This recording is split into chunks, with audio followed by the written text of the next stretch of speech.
Okay, so we're going to prove the final equation for the law of cosines, which of course states if triangle ABC has lengths A, B, and C, representing the lengths of the sides opposite the angles with measures A, B, and C, then B squared is equal to A squared plus C squared minus 2AC cosine of B.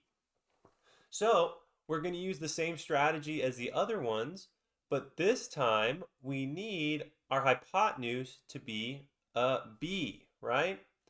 So the only way we can do that is if we draw an altitude here or an altitude here, right? So let's go ahead and do that on this side. So we're going to draw, so let me go ahead and do this. We'll draw altitude here, okay? And we can call this D. So we'll draw that altitude here. So as you can see with this big triangle CDA, our hypotenuse would be B for the B squared for our equation. So we can use the Pythagorean theorem again. Okay, so let's go ahead and start the proof. So of course we're going to draw extension BD, right? We're going to draw extension BD and altitude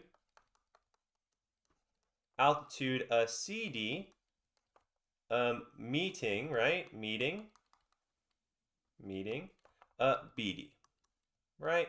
So that's how we can draw our right triangle so we can get that B for our hypotenuse. So we know that this has a length of B, right? It has a measure of B. So this here, using linear pair property, this here is going to have a measure of 180 minus B. And that's going to come in handy. So we want cosine of B. So let's go ahead and find cosine of B.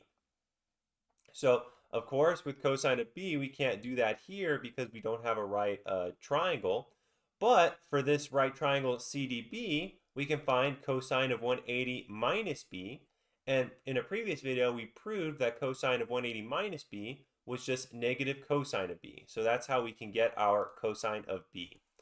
So we'll go ahead and write this. We'll write that property down. So cosine of 180 minus B is equal to negative cosine of B.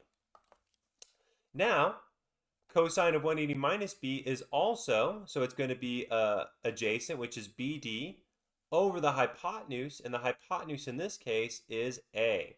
So it'll be BD, so cosine of 180 minus B is also equal to BD over A, right?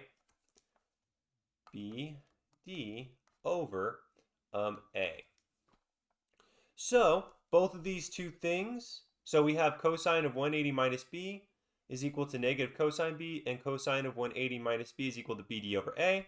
So this implies that negative cosine of B is equal to BD over A. And then solving for BD, this would be BD is equal to negative A cosine of B. Right? So we have BD is equal to negative A cosine of B. So BD, but of course we want CD squared plus AD squared is equal to B squared for the Pythagorean theorem. So we'll have to do, so we want AD, right?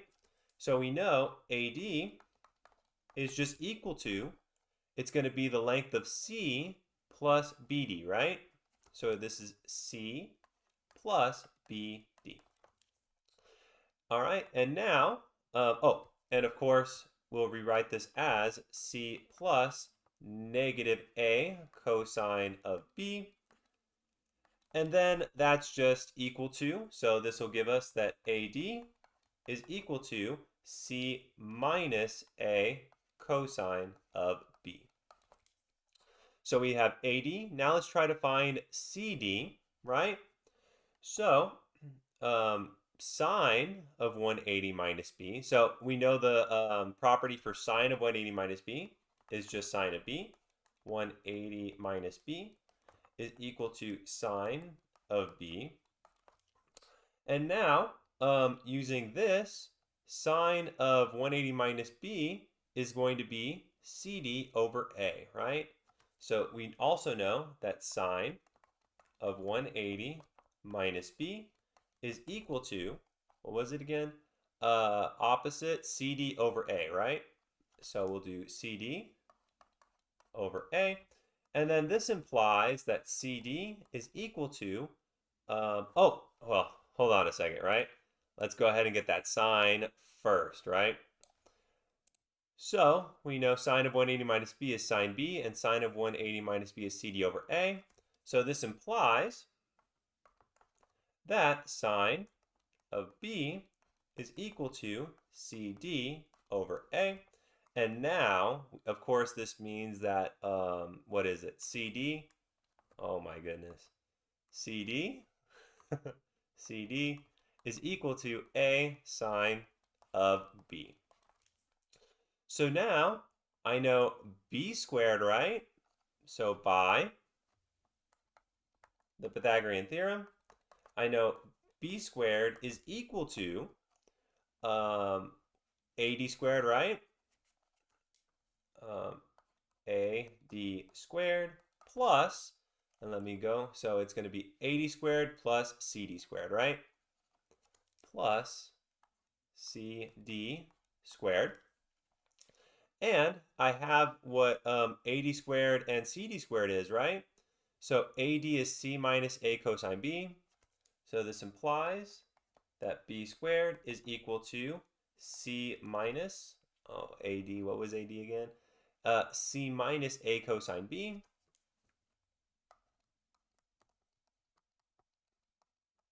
Plus, and then CD I have is as A sine B. So A sine B. All right, so now, oops, so this will be B squared is equal to, now this is going to be C squared minus 2AC cosine of B plus A squared cosine squared of B. And then A sine B squared is just A squared sine squared B. All right, so I want the, for my equation for the law of cosines, I want B squared is equal to A squared plus C squared minus 2AC cosine B. So I see my A squared here, so this will be B squared is equal to A squared sine squared B plus A squared cosine squared B, and then plus C squared minus 2AC cosine of B. And then, of course, I can factor out the A squared from both of these, so this will be B squared is equal to A squared times sine squared B plus cosine squared B plus C squared minus 2AC cosine of B. And then we know sine squared B plus cosine squared B is just 1 by the Pythagorean identity, right?